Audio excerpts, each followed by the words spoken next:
estudió lenguas extranjeras y literatura extranjeras. Forma parte de la asociación desde 2005. Su labor incluye la correspondencia extranjera. Ella habla inglés. También acoge a los peregrinos con mucho amor, junto con un equipo pues, de más voluntarios. Y administra el sitio web de la asociación, que el sitio oficial, que ustedes lo pueden encontrar, es www.luisapicarretaoficial.org. Aquí viene en su librito esos datos. Ese es el sitio oficial de Luisa Picarreta. Y se encarga también de las traducciones al inglés. Entonces ella pues nos tiene preparados también unas ideas, nos va a compartir unas ideas muy hermosas. Vamos a escucharla con mucha atención.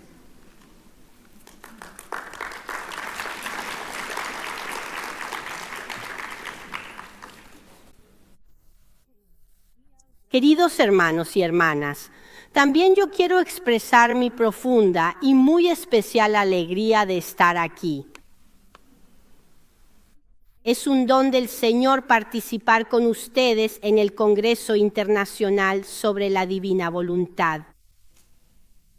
Gracias Dios, gracias a todos ustedes por su invitación. Solo puedo decir gracias, gracias, gracias.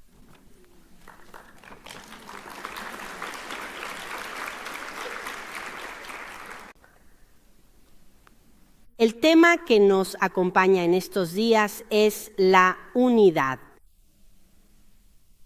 La voluntad divina nos llama a la comunión, a la totalidad, a la unidad perfecta con Dios y entre nosotros.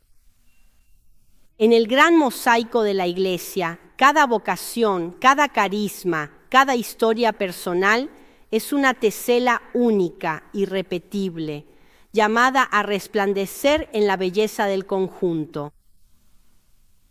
La variedad de las vocaciones, afirma el Papa Francisco, es una gran riqueza para la Iglesia. Todas están llamadas a edificar el cuerpo de Cristo. La unidad no es uniformidad, sino concordia en la diversidad. Unidad en la diversidad no significa una fusión indistinta, es armonía, es reconocer y acoger con alegría los diversos dones que el Espíritu Santo concede a cada uno y ponerlos al servicio de todos en la Iglesia. Y este es el caso de dos vocaciones particulares.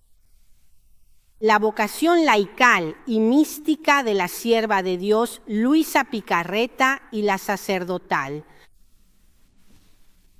Dos vocaciones que aparentemente pueden parecer diferentes, pero que en el proyecto divino tienen en común una única misión: preparar los corazones para el reino de la voluntad divina. La existencia de la sierva de Dios, Luisa Picarreta, se caracteriza por una llamada particular que se manifiesta a través de una doble dimensión: la del don total de sí misma y la de vivir en el divino querer. Por un lado, en efecto, Luisa encarna la figura del alma víctima que se consagra enteramente a Dios para la gloria del reino y para la salvación de los hermanos. Por otro, asume la tarea de secretaria de la Divina Voluntad, encargada de acoger, testimoniar y difundir las verdades divinas que el mismo Jesús le ha comunicado. En Luisa, como en cada uno de nosotros, hay una fuente que nunca deja de brotar. Es el amor infinito de Cristo que se ha hecho don total para nosotros. En la carta a los Hebreos, el autor explica que Jesús, al venir al mundo, asumió libremente la misión de cumplir la voluntad del Padre, sustituyendo los antiguos sacrificios por la ofrenda de sí mismo. Heme aquí, vengo, oh Padre, para hacer tu voluntad. Esta ofrenda Jesús la realiza plenamente en su pasión. Es Él quien nos amó primero, Él que abrió los brazos en la cruz, susurrando a cada uno: Tú eres precioso a mis ojos, y por ti doy todo de mí mismo. Ofreciéndose a sí mismo y donándose totalmente al Padre, Jesús se configura como sacerdote y víctima. En el bautismo también nosotros somos hechos partícipes del sacerdocio de Cristo.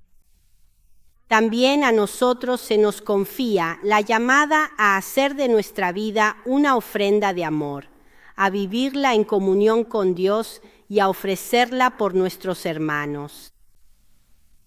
Hay almas, pues, que por un particular designio divino son llamadas a vivir esta ofrenda de manera más profunda y plena.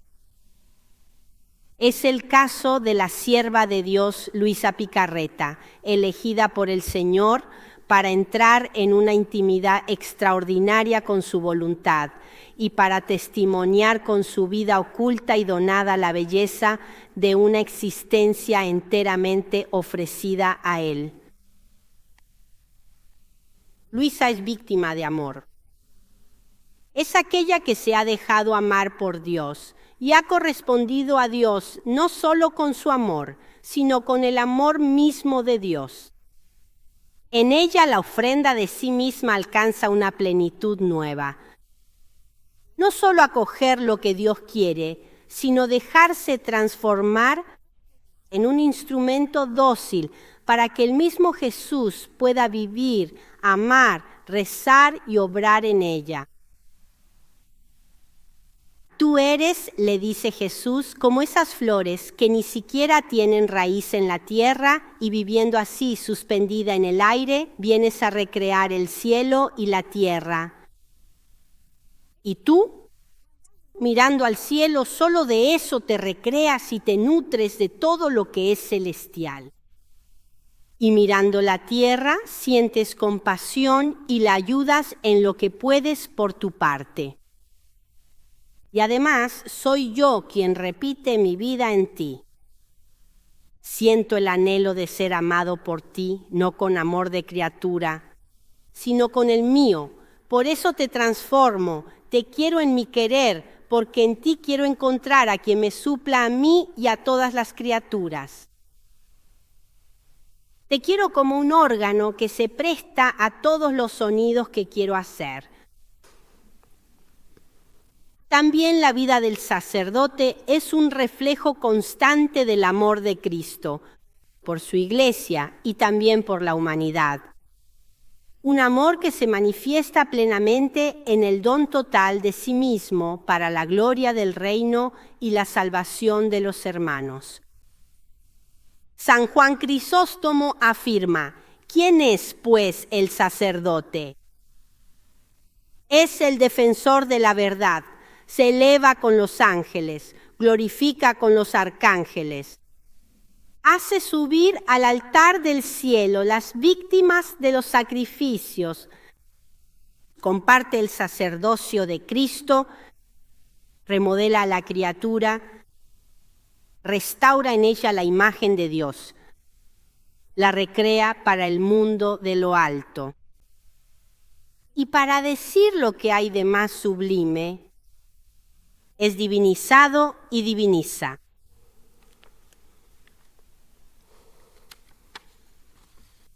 El sacerdote es aquel que, bebiendo del sacerdocio de Cristo, está llamado a configurarse con él, sumo y eterno sacerdote. Su tarea es la de ser un alter Christus, es decir, convertirse en otro Cristo, y como tal, debe participar de manera íntima y profunda del sacrificio. Esto significa no solo pronunciar las palabras de la consagración, sino hacer propio el espíritu de total donación que ha animado toda la obra de Jesús. El sacerdote está llamado no solo a actuar como Cristo, sino a vivir como Cristo, a pensar como Cristo, a amar como Cristo. San Juan Pablo II, en la Pastores Dabo Vobis, subraya que la identidad sacramental debe traducirse en una conformación total de la vida al buen pastor. Él, el presbítero, es una imagen viva y transparente de Cristo sacerdote. De esto surge una profunda complementariedad entre la misión sacerdotal y la de Luisa como víctima. Ambos están llamados a una profunda identificación con Cristo. Quiero hacer de ti una perfecta imagen mía, afirma Jesús a Luisa en el primer volumen. Y luego, en el segundo volumen, haz que todas tus obras resplandezcan con mis mismas intenciones puras y santas, para que al encontrar en ti mi misma imagen, pueda derramar libremente la influencia de mis gracias. Si el sacerdote actúa a través del poder sacramental conferido por el orden, Luisa representa cómo la Iglesia entera y cada bautizado están llamados a participar en el sacerdocio de Cristo a través de la ofrenda de la propia vida. Jesús elige a Luisa como víctima y gradualmente la prepara para esta misión. Los primeros volúmenes del Libro de Cielo hacen referencia al espíritu de mortificación, a la anulación de sí mismo, al despojamiento, al sacrificio, para luego llegar a los 3 desposorios místicos y al don de los estigmas invisibles. Siempre en el primer volumen. La primera cosa que quiero que mortifiques es tu voluntad. Quiero que mantengas tu yo sacrificado como víctima ante mí, para que tu voluntad y la mía se hagan una sola. Y de nuevo, quiero que seas como un niño envuelto en pañales, que no puede mover ni un pie para dar un paso, ni una mano para obrar, sino que espera todo de su madre. Así estarás cerca de mí como un niño, rogándome siempre que te asista, que te ayude, confesándome siempre tu nada. En resumen, esperándolo todo de mí. De la biografía oficial El Sol de mi Voluntad, escrita por María Rosaria del Genio y publicada por la Librería Editora Vaticana, podemos extraer algunos datos históricos importantes. Surgen 2 episodios fundamentales que ocurrieron cuando Luisa era poco más que una jovencita, pero que marcarán profundamente toda su vida. El primero. Con solo 13 años, Luisa es sumergida en el mar inmenso de la pasión de Jesús. Desde el balcón de su casa ve pasar a Jesús, cargado con la cruz. Y el Señor alza los ojos hacia ella y le pide ayuda. La respuesta de Luisa es inmediata y total. Desea liberarlo de sus verdugos y pide poder compartir sus sufrimientos. Dame el padecer, dice. No es justo que tú sufras y yo, pecadora, esté sin penar. El segundo, en Torre Disperata, a los 17 años, comienza lo que ella misma llama una vida nueva, la aceptación del estado de víctima. Poco tiempo después, mientras se encontraba en la mercería de la familia en Torre Disperata, Luisa tiene una visión dramática. Jesús, casi destrozado por sus enemigos, es depositado en los brazos de la Virgen María. La mamá celestial invita a Luisa a acercarse y le pide: acércate a besar las llagas de mi hijo. Él te elige como víctima, y si muchos lo ofenden, tú, al ofrecerte a sufrir lo que él sufre, le darás un consuelo en tanto penar. ¿No lo aceptas? Luisa, al besar sus llagas, se ofreció como víctima. Y desde entonces, Jesús comienza a hacerla partícipe de sus padecimientos. Cuando Jesús le comunica sus penas, Luisa pierde los sentidos y queda petrificada, pudiendo salir de este estado solo por intervención divina. Un aspecto central de la misión de Luisa es la profunda interdependencia con el sacerdote, querida por el mismo Jesús. Tras un largo estado de adormecimiento, que duró unos 18 días, fue llamado un padre agustino, el padre Cosma Loyodice, que mediante la señal de la cruz le ordenó por obediencia que volviera en sí. En un primer momento, Luisa atribuyó lo sucedido a la santidad del sacerdote. Sin embargo, cuando en otra ocasión un sacerdote diferente logró también despertarla con la bendición, Luisa comprendió una verdad más profunda. Su liberación no dependía de la santidad personal del sacerdote, sino de la potestad sacerdotal conferida por Dios. Jesús quiere que Luisa sea liberada de su estado de petrificación por medio de sus ministros, porque el sacerdote no es solo un testigo, sino que concurre con él en el ofrecimiento de la víctima, para que ésta pueda cumplir su misión ante Dios. De ahí su interdependencia. Jesús explica: amada mía, he aquí el símbolo de la Sacrosanta Trinidad. Yo, el Padre y tú. Mi amor desde la eternidad nunca ha estado solo, sino siempre unido en perfecta y recíproca unión entre las tres divinas personas. Porque el verdadero amor nunca está solo.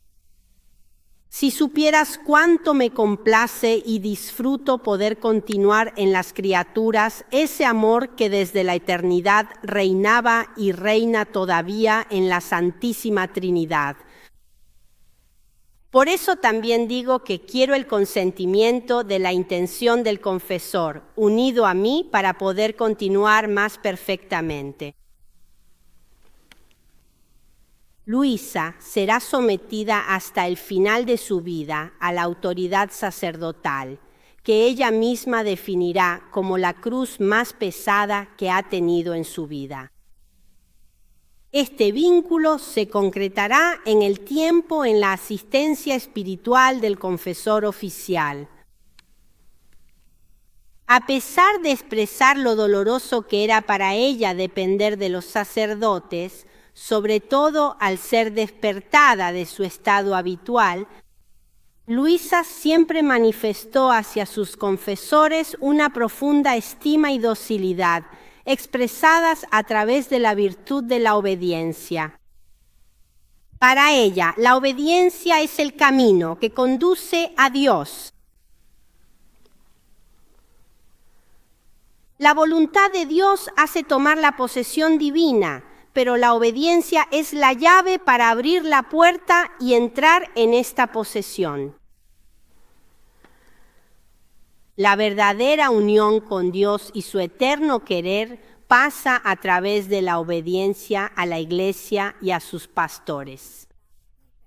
Luisa nos enseña que no puede haber auténtica vida en la divina voluntad sin esta comunión filial y amorosa.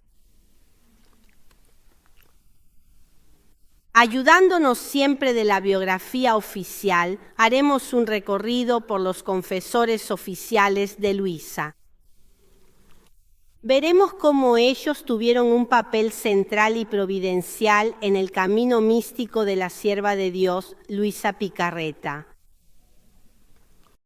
De hecho, lejos de ser figuras casuales, fueron elegidos y guiados por Dios para sostener a Luisa en su misión y para transmitir a la Iglesia el mensaje de la divina voluntad.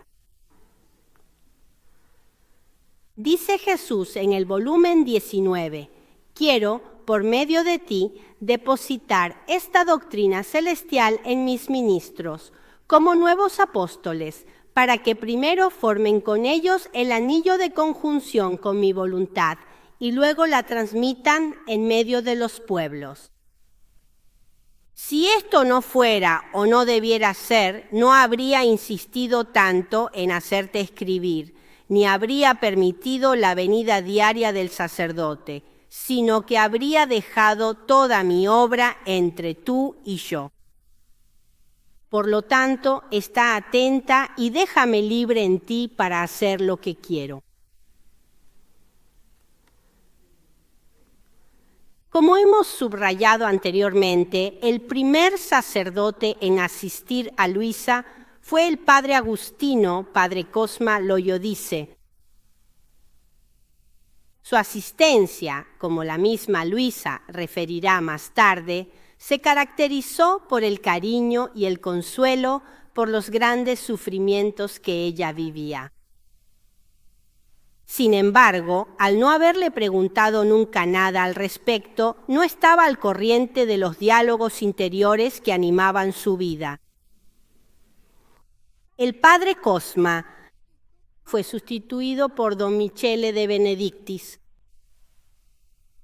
Con don Michele se produjo un punto de inflexión decisivo. Por primera vez, Luisa comenzó a abrir su interior y a contar sus visiones. Fue el mismo Jesús quien le ordenó que manifestara lo que le decía. Don Michele asumió plenamente la tarea de director espiritual, exigiendo que cada vez que Jesús quisiera que Luisa sufriera, él debía saberlo, ya que Luisa debía recibir la obediencia también del confesor. Don Michele de Benedictis fue sustituido por don Genaro de Genaro. Don Genaro será el confesor más importante para la misión específica de Luisa. En 1899 le impuso la obediencia de escribir lo que ocurría entre ella y Jesús. Esta obediencia fue fundamental. A través de ella, Luisa tenía la tarea de comunicar a la Iglesia los conocimientos sobre la santidad del vivir en el divino querer. Para Luisa, escribir se convirtió en uno de los mayores sacrificios. No poseía el arte de la escritura, cometía errores ortográficos y, sobre todo, sentía una gran repugnancia a manifestar la intimidad de sus coloquios con Jesús. Solo la obediencia la sostenía, con la certeza de ser excusada y justificada ante Dios y ante los hombres. ¿Qué temes? No te he asistido las otras veces, dice Jesús. Mi luz te rodeará por todas partes y así podrás manifestarlo. Mientras decía esto, no sé cómo, vi al confesor muy cerca de Jesús. El Señor le dijo, mira, todo lo que haces pasa al cielo. Por eso, mira la pureza con la que debes obrar, pensando que todos tus pasos, palabras y obras llegan a mi presencia. Y si son puros, es decir, hechos para mí, Yo me deleito grandemente en ellos y los siento a mi alrededor, como tantos mensajeros que me recuerdan continuamente a ti. Pero si son para fines bajos y terrenos, en cambio, me molestan. La mirada siempre en alto. Sois del cielo, obrad para el cielo. Don Genaro permaneció junto a Luisa ininterrumpidamente durante 24 años, hasta el 10 de marzo de 1922, día de su muerte. Luisa sentía por él un vínculo profundo y su muerte le causó un grandísimo dolor. A la muerte de don Genaro le sucedió don Francesco de Benedictis. Don Francesco tuvo un papel importante en la publicación que se pretendía hacer de los volúmenes. Colaboró con el padre Aníbal en la copia íntegra de los manuscritos, pero él siguió a Luisa solo durante 4 años. De hecho, murió prematura e inesperadamente el 30 de enero de 1926. De él, en una carta al padre Aníbal, Luisa había dicho que la guiaba con gran amor. Ella lo consideraba un santo.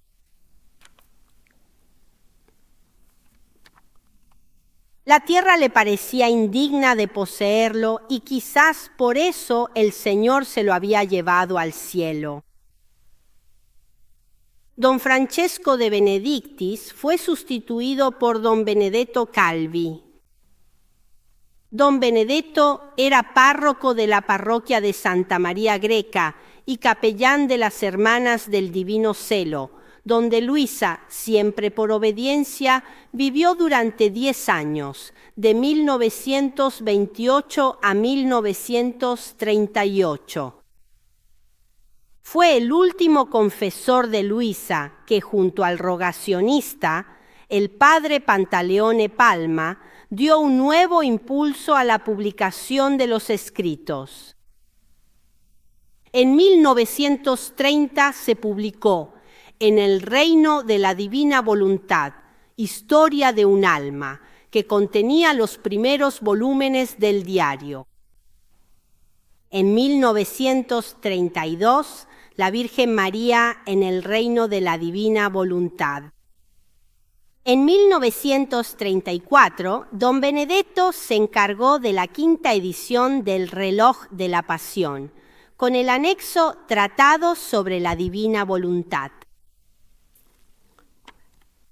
En un escrito aún no publicado, se encuentra la descripción de sus sensaciones al encontrarse con Luisa. Al acercarse a ella se sentía inmediatamente un aura de pureza.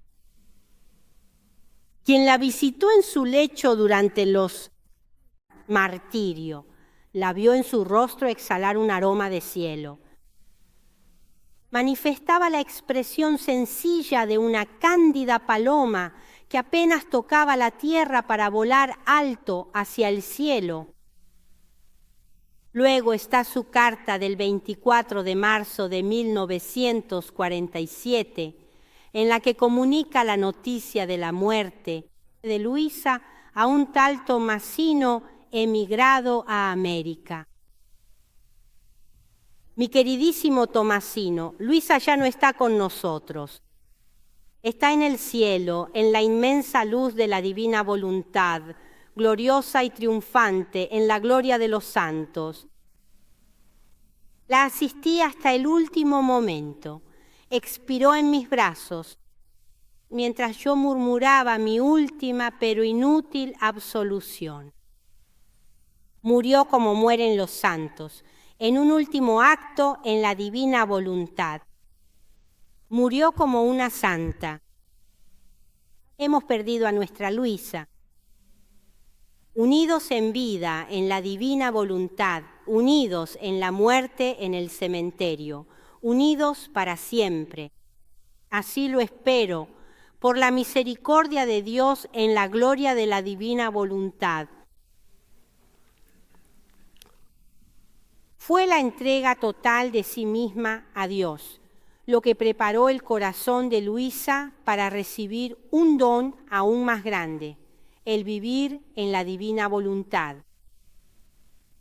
Jesús la eligió desde la eternidad para que, viviendo en su querer, le diera amor divino, reparación y satisfacción divina, como solo se encuentran en su eterno querer.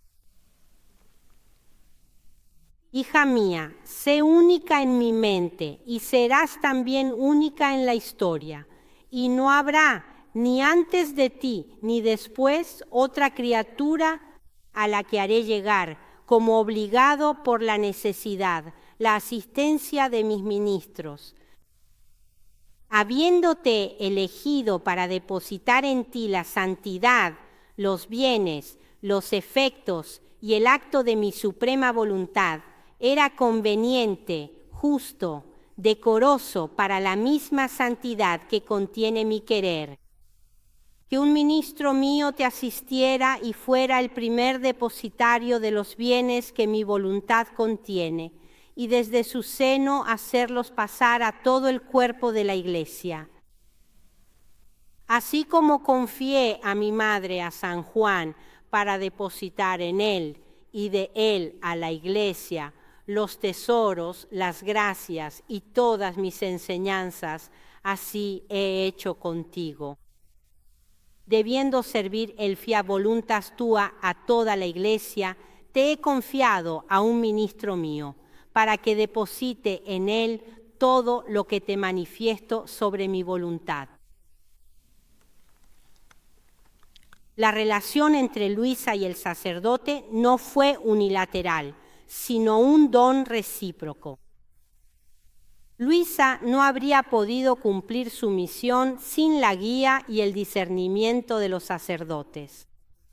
Los sacerdotes no habrían recibido la luz de los conocimientos sobre la divina voluntad sin el testimonio y las palabras de Luisa. Toda relación, si se vive en Dios, se convierte en canal de gracia, don recíproco, crecimiento común en la santidad. En el volumen 14, en el pasaje del 13 de marzo de 1922, Luisa se encuentra fuera de sí en un valle florido, donde se encuentra con su confesor difunto y con don Genaro de Genaro, fallecido 3 días antes, el 10 de marzo de 1922.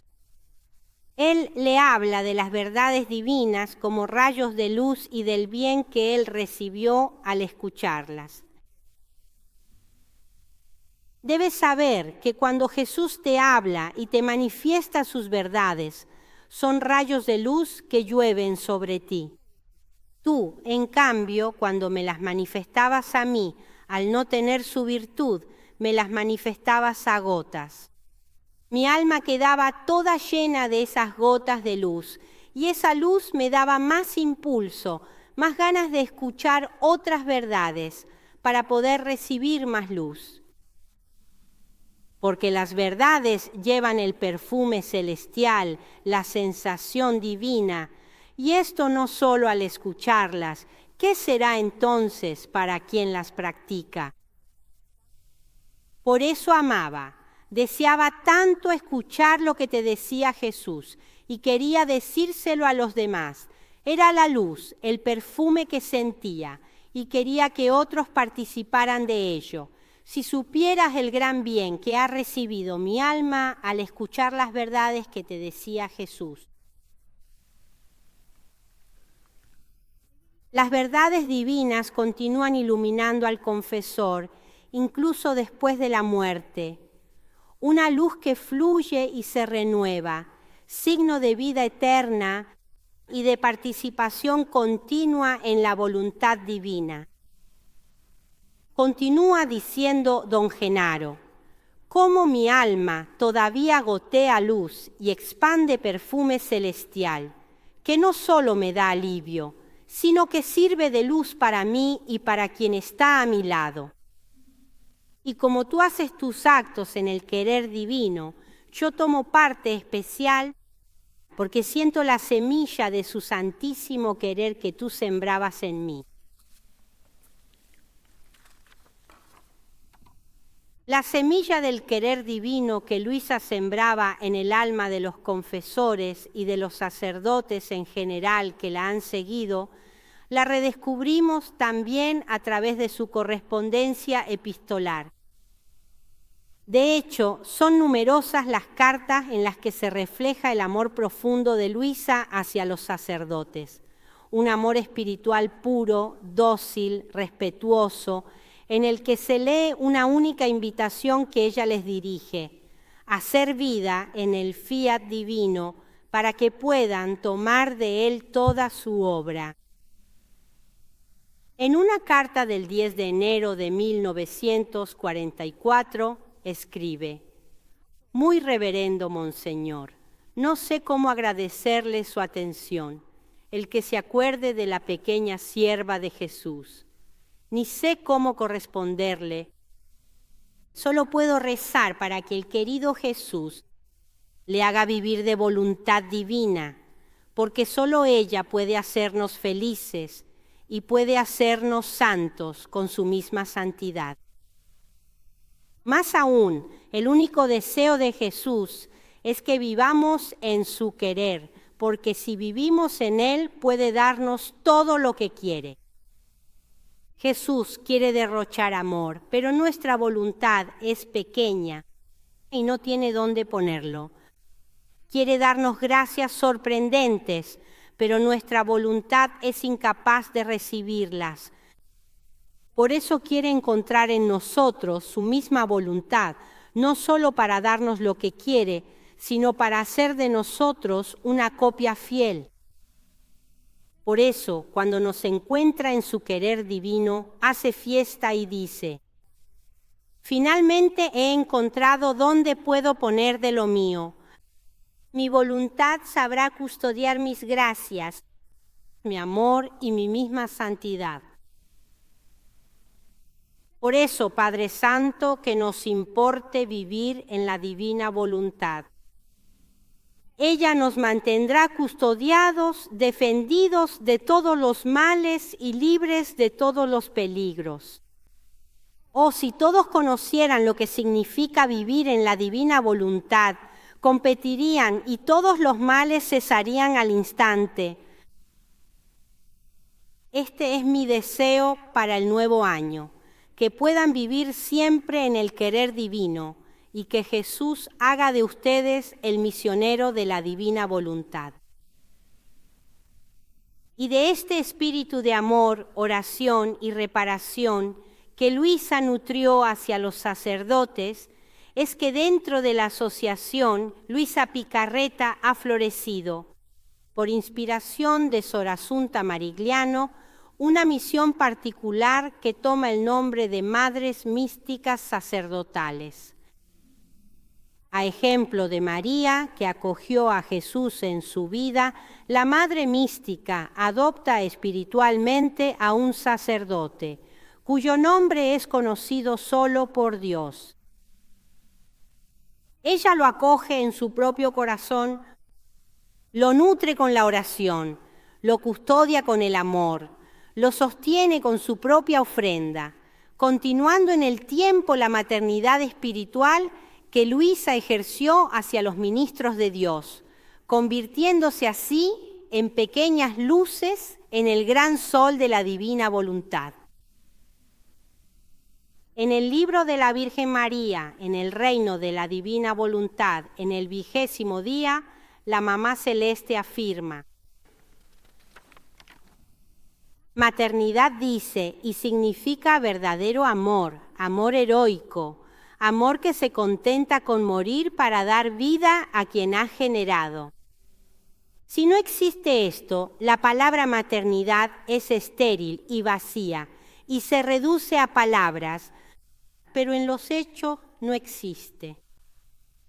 Por tanto, hija mía, si quieres la generación de todos los bienes, haz que el fiat tome en ti la vida operante, la cual te dará la maternidad, y amarás a todos con amor de madre. Y yo, tu mamá, te enseñaré el modo de fecundar en ti esta maternidad, toda santa y divina. Todos, laicos, consagrados, sacerdotes, estamos llamados a fecundar en nosotros esta maternidad divina.